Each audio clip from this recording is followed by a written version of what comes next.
Hi guys! Magandang gabi at ayan, kakatapos ko lang magpunas. Hey guys! Welcome back to my vlog! Mikey Liling, and kung bago ka lang dito sa channel ko, please click to subscribe, like, and share. Yung nagtatrabaho ako, naisip ko yun yung pagbablog. Kasi may mga katrabaho ako ng mga maharot din talaga na sabi, uy, ikaw bungangera ka. Sabi niya, sige, mag-vlog tayo.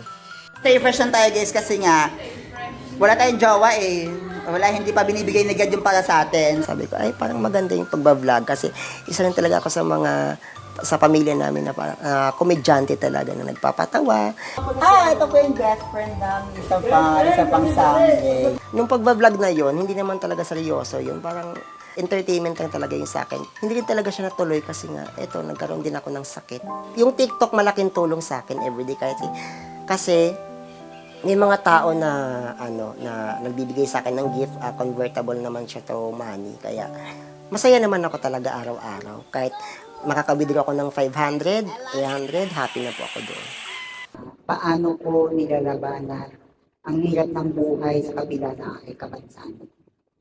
So, idadaan ko lang po siya sa aking munting awitin. So, ito po. Ang kailangan ko'y tibay ng loob kung mayroong pagsubok. Ang liwanag ay di magtatagal at muling mamamasdan. Ikot ng mundo ay hindi natin naghatid kasawian. Ang pangarap mo ay makakamtan. Basta't maghintay ka lamang.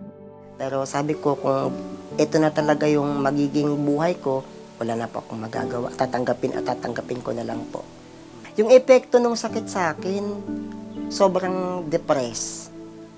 Kasi madami akong bagay na ginagawa ko dati na hindi ko na nagagawa.